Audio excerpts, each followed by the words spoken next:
On April 17th, Azerbaijani and Russian state media confirmed the reports regarding the Russian peacekeeping mission's withdrawal from the Karabakh region ahead of 2025, after maintaining a presence in the region for 3.5 years. The surprise decision of Moscow to withdraw its forces from Azerbaijani soil renewed debates regarding the limitation of Russian peacekeeping missions following the Second Karabakh War in 2020 and the September operation in 2023. According to the Russia-brokered November truce between Azerbaijan and Armenia, a Russian peacekeeping mission deployed on the Lachin Road to protect the move of Armenian civilians to and from Karabakh and prevent further armed escalation in the region, albeit unsuccessfully. In the first stage, the deployment of Russians in Karabakh boosted the optimism of the ethnic Armenian community while frustrating Azerbaijani society. The rapid deployment of nearly 2,000 Russian troops in Karabakh came with a bunch of skepticism in Azerbaijan regarding Moscow's hidden interests. However, the Russian peacekeeping mission's activities in the region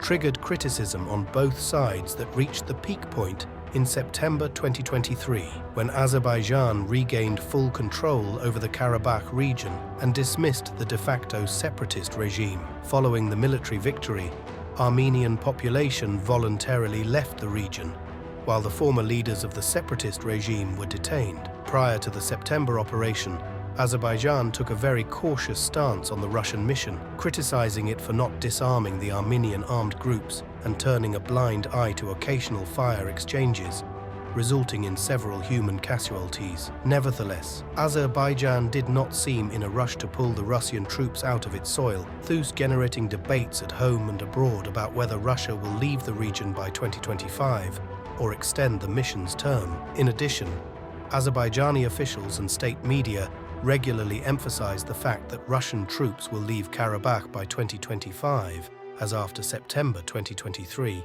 the main reason for the presence of Russian forces quickly disappeared. As such, the new realities on the ground likely became the main point of negotiations between Moscow and Baku that resulted in Russia's withdrawal. Indeed, the negotiations behind the scenes left additional questions as to why Russia agreed to leave a year before the expiration of the November agreement. In light of the ongoing complex geopolitical situation in the Eurasian continent, there could be several explanations for Moscow's decision. First, Russia mobilizes its additional troops deployed in different regions in an effort to strengthen its hand in Ukraine, amid reports that Moscow is preparing for a counter-offensive this summer. Therefore, an additional 2,000 personnel and more than 300 armored vehicles could be a valuable contribution. Moreover, maintaining additional troops abroad requires additional financial means, which Russia is unlikely to afford now. In addition to technical and financial reasons,